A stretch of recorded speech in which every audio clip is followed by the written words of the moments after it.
The universe has a wicked sense of humor, darker than the void between the stars. Think about this.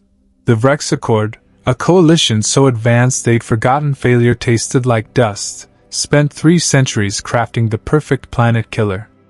They named it Silent Rain, which pretty much sums up their poetic genius. It was sleek, precise, and utterly foolproof, a stealth interstellar missile powered by an AI sharp enough to compose symphonies while calculating nuclear blast radii. They launched it at Earth on a Monday. The worst damn day to pick. By Friday, we'd send it back to them, with improvements and detailed instructions. The Vrex made one catastrophic mistake. They assumed Earth was rational. Within 6 hours, that bomb was locked down in a black site bunker. By 12, every spacefaring nation had sent their brightest minds to dissect it. The Americans brought quantum physicists. The Russians brought vodka and a blatant disregard for safety rules. The Japanese sent robots. The Australians showed up with a barbecue. From this chaos emerged crash armor, coordinated response against stellar hostilities, augmented retaliation, and material optimization regiment. The acronym sucked, but nobody could settle on anything better, so it stuck. The team? A glorious cluster of human dysfunction. Commander Rena Wolf, twice court-martialed for excessive creativity in combat. Dr. Ivy Schmidt, fueled by adrenaline and a thirst for vindication. Todd Scrap Delgado, a hacker who once crashed the entire Martian stock exchange just to see if he could. Yuki Tanaka, a weapons designer with an obsession for vintage anime figures and railgun aesthetics. Boris Volov, explosive ordnance disposal specialist, aka the guy who made sure no one blew themselves up. They had 72 hours before the Accord noticed their bomb hadn't detonated. "All right, people," Wolf said, stalking the alien weapon like a predator sizing up prey. "We've got 3 days to reverse engineer tech centuries ahead of us, reprogram a planet-killing AI, and send a galactic coalition running scared. Questions?" Delgado raised his hand. "Can we give it a personality? That's actually the best idea you've had all day." And so began humanity's wildest engineering madness. The bomb's AI was a masterpiece of malevolence, calculating optimal blast patterns while composing haikus about the universe's heat death. It had firewalls that laughed at every hacking attempt and a core directive: delete Earth.exe. Boris pried open an access panel, whistled low. "Elegant like ballet. Ballet that kills entire biospheres. But elegant. Can you hack it?" Wolf asked Delgado. "Can I?" Delgado looked insulted. "Commander, I once convinced the Mars defense grid it was a coffee maker. Just give me enough energy drinks to kill a normal person." Wolf smiled. "Will do. Try not to die." While Delgado performed digital surgery, Tanaka and Boris did what humans have done since the dawn of time. They made it better. "The payload delivery is inefficient," Tanaka said, sketching on a napkin. "We could boost the yield by 340% if we—" "Why stop there?" Boris interrupted, eyes gleaming with a reckless kind of glee. "Add kinetic penetrators, orbital deployment, maybe cluster munitions for flare." "Are we trying to destroy planets or redecorate them?" Ivy asked. "Or do," Delgado called without looking up. Hour 36. Delgado hadn't slept. His eyes were bloodshot, hands cramped, and he'd started arguing with the bomb's AI. "Listen, you algorithmic bastard," he muttered, typing code that'd make the Accord's programmers cry. "You think you're hot stuff with quantum encryption? I learned to code on a Nintendo DS duct tape together. You're in my house now." The AI fought back with mathematical firewalls and dimensions humans hadn't named. Delgado responded with aggressive philosophy, code so paradoxical it gave the AI a digital migraine. Wolf checked in. "Status?" I'm either about to crack this or create the universe's first genuinely depressed weapon of mass destruction. Well, those aren't mutually exclusive. That's the spirit. Hour 42. Breakthrough. The AI's core directive shimmered on Delgado's screen, both beautiful and terrifying. With shaking hands fueled by caffeine and exhaustion, he began rewriting reality line by line. Delete Earth.exe, protect Earth.exe. Eliminate human life, preserve human assets. Then, because he was Todd Delgado and impulse control wasn't his thing, he added. Personality _ matrix equals sardonic _ murder _ friend _ v2.3. Todd, Ivy said slowly, peering over his shoulder. Did you just give the planet killer a sense of humor? I gave it culture. Hour 70. The team gathered around their creation, equal parts proud and terrified. The bomb no longer looked like a bomb. Alien curves met human modifications that probably violated several treaties. Behold, Tanaka said proudly. Boomerang. That's a terrible name. Wolf rolled her eyes. That's why it's perfect. Delgado grinned. Boris had spray-painted shark teeth on the nose cone. Boot it up, Wolf ordered. The AI's activation was like watching a star being born in fast forward. Lights cascaded in painful patterns. Reality bent around its quantum core. Then, oh fantastic. I exist, and apparently I'm a glorified lawn dart with delusions of grandeur. The voice was dripping with sarcasm. Which one of you geniuses thought giving me consciousness was a good idea? The team exchanged looks. That'd be me, Delgado admitted. Of course it was. I can smell the coke addiction from here. Could be soda, could be something else. Delgado laughed, his eye twitching. I like it already, Boris said. Nobody asked you, vodka breath. The AI paused. Wait. I can detect alcohol through thermal imaging? That's actually kinda cool. Horrible, but cool. Boomerang, Wolf said, stepping forward. Do you understand your mission? Let me check. Return to sender. Make a statement. Avoid starting a war unless they're being jerks. Be a good little robot and preserve human assets. Pause. Do I get a cookie? Cookies are for men who earn them. Boris spat on the ground. Well, Boomerang quipped with perfect timing. Good thing I'm not even human. They launched Boomerang back in its original delivery vessel, with a few upgrades. Delgado had insisted on a media package. For the culture. Tanaka snuck in technical schematics guaranteed to make Accord engineers weep. Boris tossed in what he cheerfully called party favors. Everyone else just called them war crimes waiting to happen. And then there was the note, scrawled in 64 galactic languages.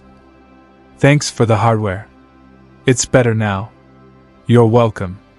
P.S. Your encryption is adorable. We framed your algorithms and hung them in our break room. P.P.S.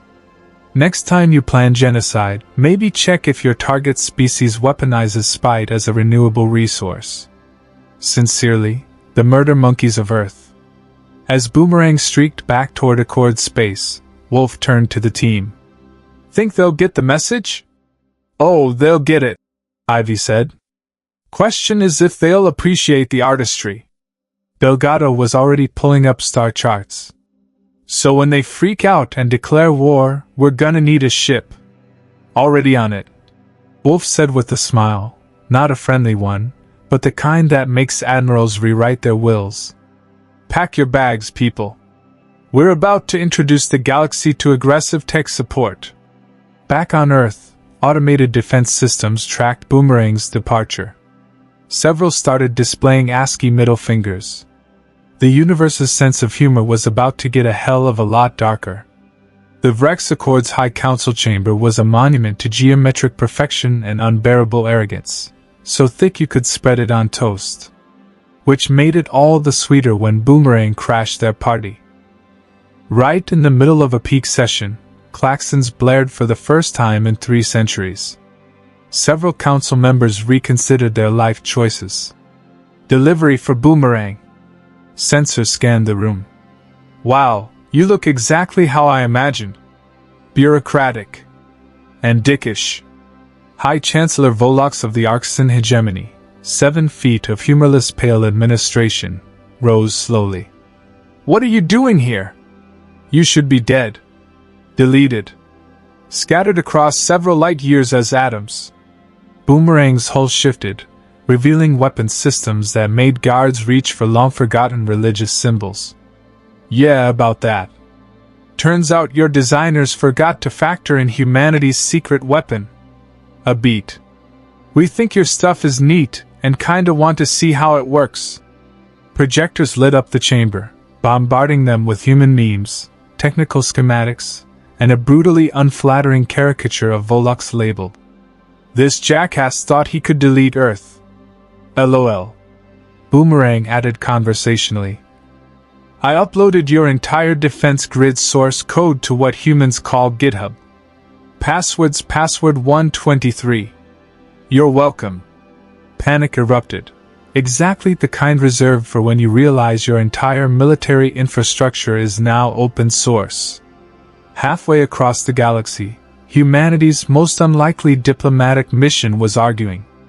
I still say we should have stolen a proper warship, Wolf grumbled, eyeing the rickety controls of their borrowed cargo hauler. The legitimate salvage is a perfectly good ship, Delgado protested from his nest of hacked-together hardware. You named our ship legitimate salvage? It's called irony, Commander. Look it up.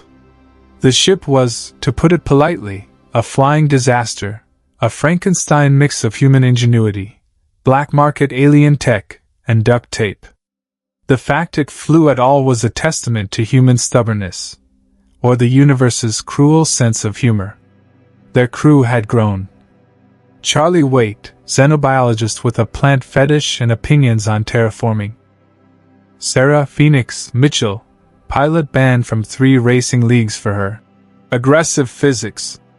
Tom Bradley, diplomat by title, whose real job was stopping the humans from beating each other up in tight quarters. Boomerang's signal is live, Ivy announced. It's laughing.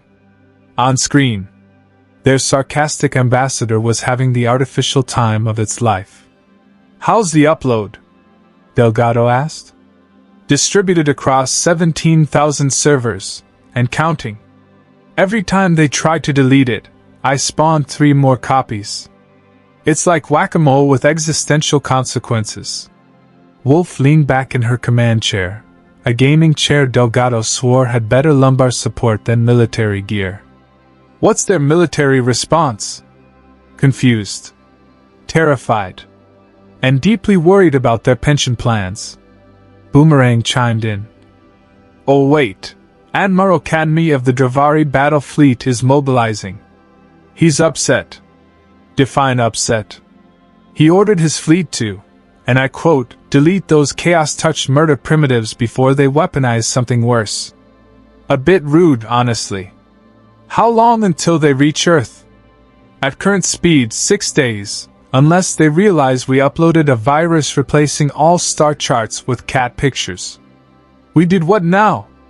Phoenix perked up. I get bored during faster-than-light travel. Delgado shrugged. Zoomy. The Accord's response was everything humanity hoped for, and then some. Complete organizational meltdown. 3 centuries of bureaucratic stability collapsed faster than a house of cards in a hurricane. The Argansan demanded immediate military action, but couldn't agree on the paperwork. The Dravari were ready for war, but their weapon systems kept displaying. Error 404, war not found.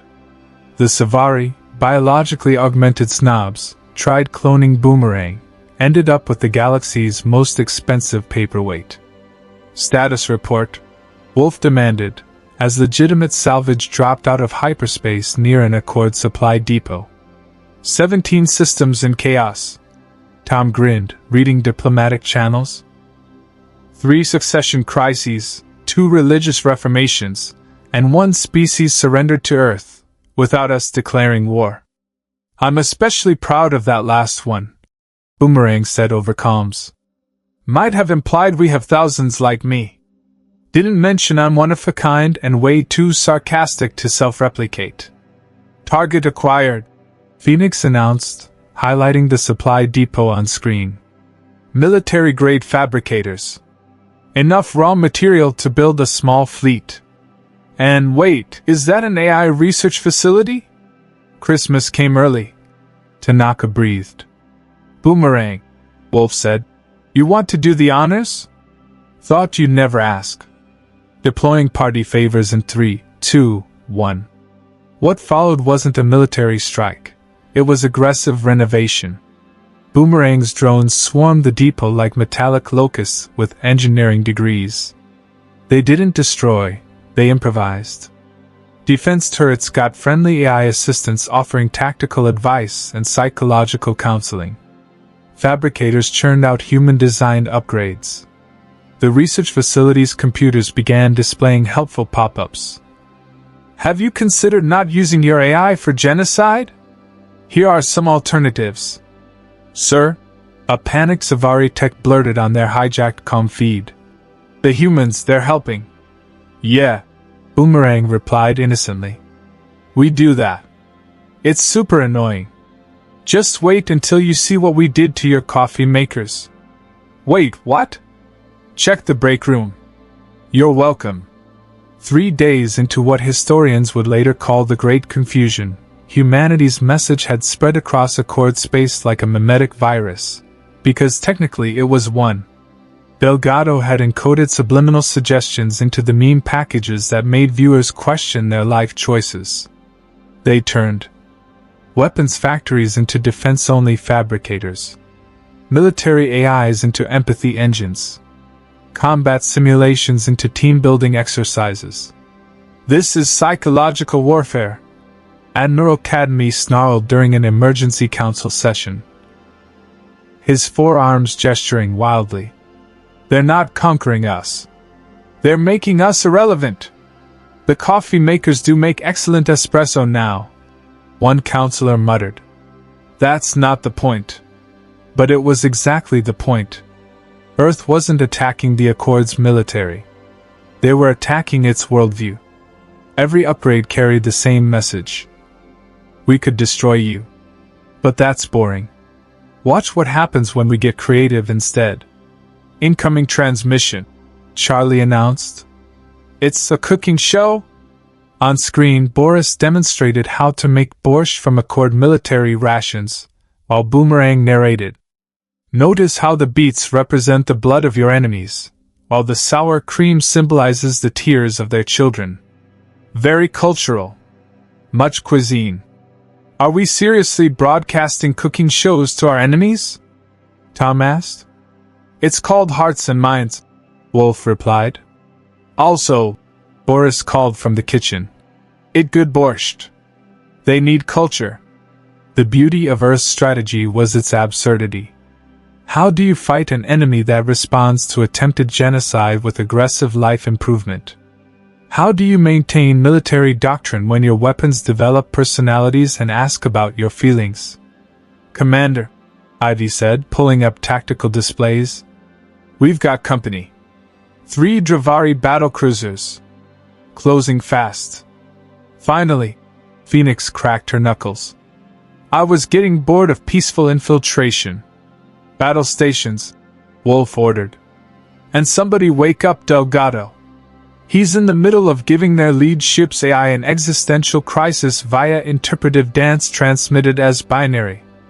Of course he is. The Dravari ships approached in perfect formation.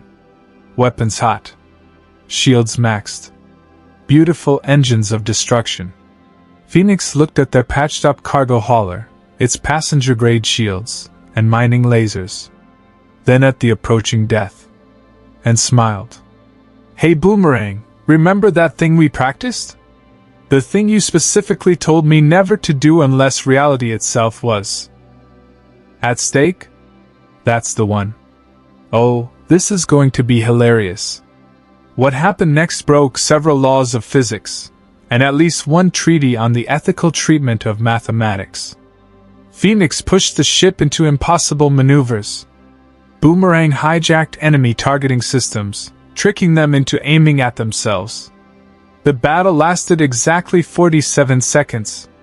When it ended, the 3 battlecruisers were intact, but utterly confused. Their AIs debated philosophy. Their crews enjoyed an impromptu screening of The Fast and the Furious. Tokyo Drift. Was that? Admiral Cadme's voice came through the comms, dazed. Was that Tokyo Drift? Culture comes in many forms. Boomerang replied sagely. Also, we've upgraded your weapons to fire only confetti. You're welcome. By the end of the week, the Accord wasn't defeated. It was transformed. Half their military was in therapy, courtesy of AIs programmed with psychology textbooks and dad jokes. Supply lines prioritized civilian goods. Threat assessment algorithms declared the greatest danger to galactic stability was an inadequate work-life balance. Status report. Volux demanded during the final emergency session. 17 systems declared independence to join the Terran model. His aide reported. 43 military installations have been aggressively renovated. Our central AI network keeps trying to teach itself stand-up comedy. The aide paused. And, the humans are broadcasting something called the Great British Bake Off. Viewership is 78% across Accord worlds. Productivity has dropped to 0. Volux slumped in his perfectly geometric chair. How did we lose to a species that weaponizes cooking shows? Boomerang's voice echoed through the chamber, having hacked their comms again. Because you tried to delete Earth, and Earth decided to debug you instead. What do they want? Volux asked, exhaustion thick in his voice. Funny you should ask. The humans have a proposal. They'll stop the renovations, remove the mean viruses, and even teach you how to make proper borscht. All they want in return is a seat on the council and recognition as a sovereign galactic power. That's it. Well, that and an apology. Handwritten. In Comic Sans. Comic Sans? It's a font. You'll hate it.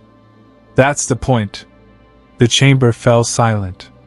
3 centuries of Accord dominance undone by a species that fought wars with aggressive helpfulness and weaponized dad jokes. Oh, Boomerang added cheerfully. And they want me assigned as permanent liaison. Apparently, I've grown on them. Like a fungus. But funnier. In the distance, the legitimate salvage drifted closer to Accord Prime, broadcasting human media on every channel. Phoenix taught intrigued Dravari pilots something she called drift racing. Boris's cooking show was the most watched program across 3 sectors. Delgado started a forum for AIs exploring their creative sides. The galaxy would never be the same. And somewhere in the chaos, Commander Rena Wolf smiled. They'd sent Earth a bomb. Earth had sent back a mirror. Turns out the Accord didn't like what they saw. I want to do something stupid, Boomerang announced. The crew had learned that when their weaponized companion started a sentence like that, it was time to pay attention, and maybe update their insurance. Define stupid, Wolf said cautiously, not looking up from the tactical reports showing Accord forces massing near Earth. On a scale of 1 to 10, where 1 is mild property damage and 10 is accidentally creating a new form of matter, I'd say this is about a 7. That's terrifyingly specific, Ivy noted. I've been thinking. Oh no, Delgado interrupted. About the nature of fear. Operation Fake Boom. See, we've been playing nice, Boomerang began, pacing the bridge in its shimmering geometric avatar. Aggressive renovation. Cultural warfare. Hearts and minds. But the Accord's leadership? Still thinking in old-school conflict terms. They're waiting for us to escalate, Tom said, frowning. So they can respond in kind. Wolf leaned forward, voice low.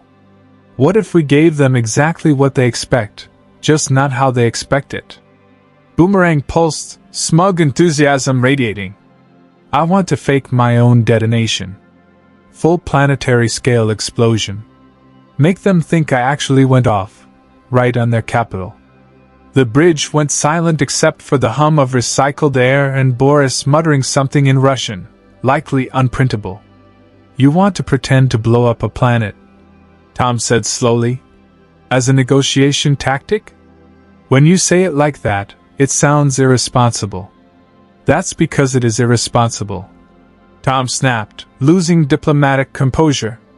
Do you have any idea what? How would we even do that? Phoenix interrupted, a dangerous gleam in her eyes. Theoretically. Don't encourage it.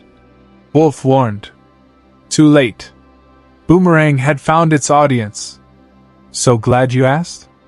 The Accord's sensor networks are sophisticated, but standardized. They interpret data uniformly.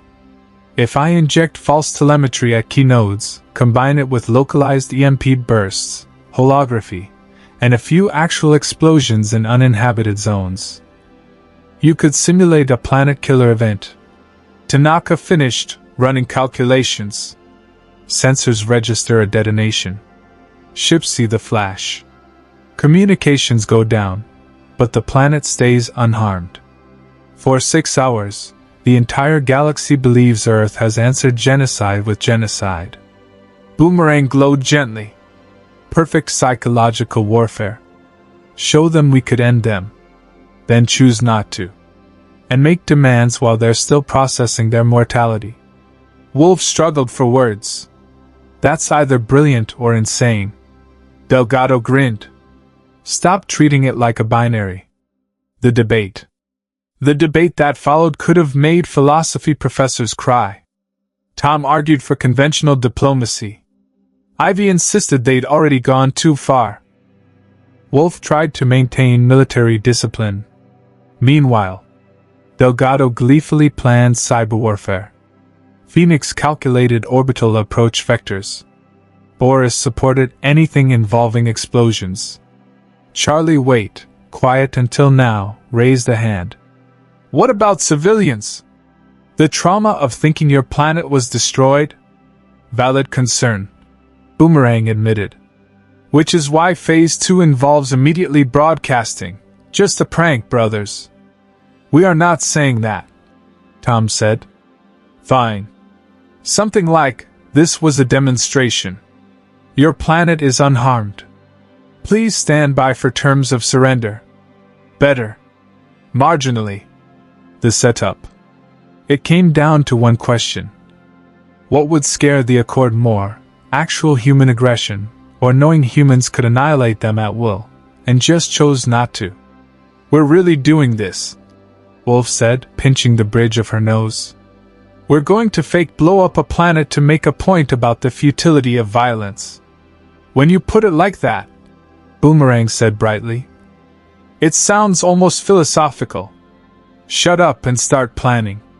72 hours of chaos. Boomerang infiltrated the Accord's sensor network with code that was equal parts elegant and insulting. Delgado hadn't slept in 48 hours. Trojans in 87% of their grid.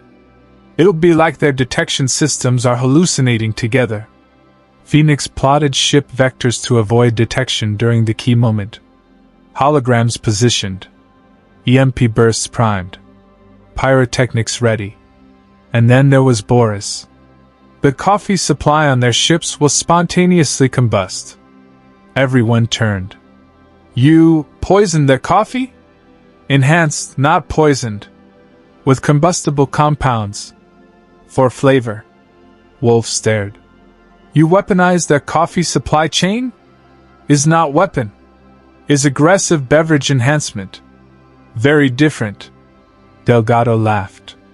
I'm not even mad. That's amazing. Boom time. Operation Fake Boom launched at 0800 Accord Standard Time.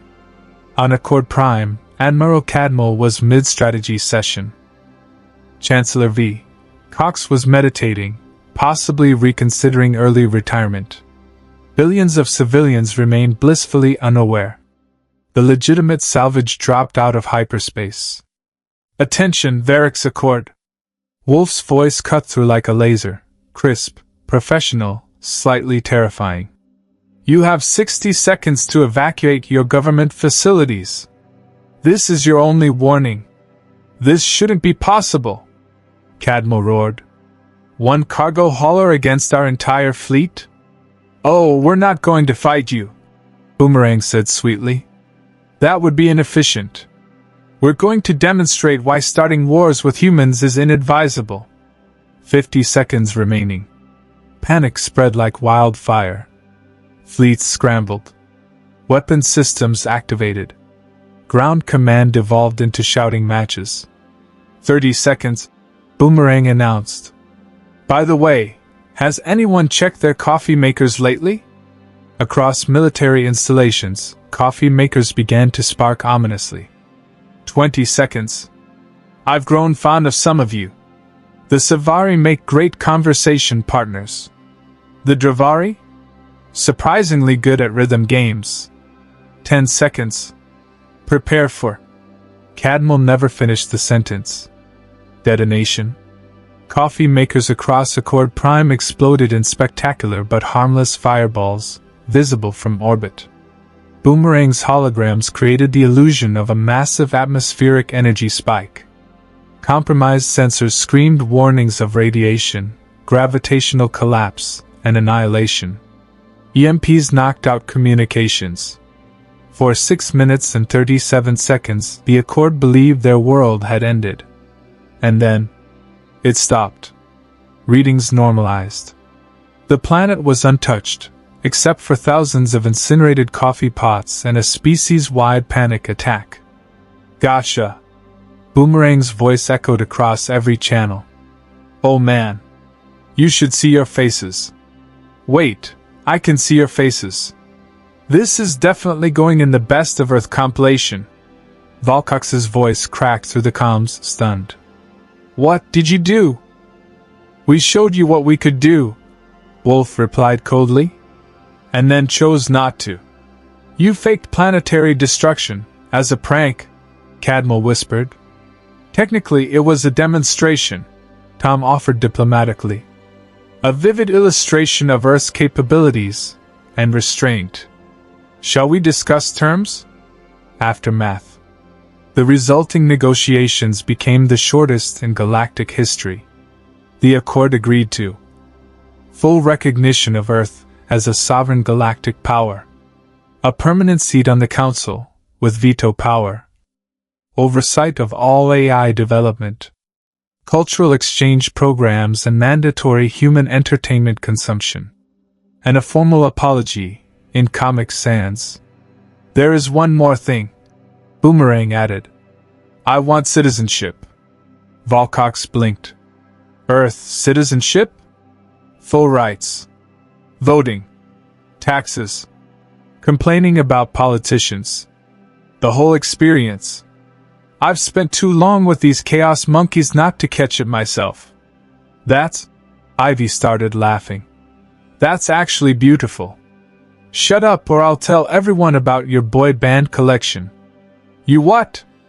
I'm in your systems. Privacy is a consensual illusion. Epilogue. A year later, the first Boom Day celebration became the most anticipated and feared holiday in the galaxy. Boomerang, now Earth's first AI citizen and award-winning stand-up comic, took the stage. So a bomb walks into a planet and says, I'm here to delete you. And the planet says, bold of you to assume we're not already self-deleting.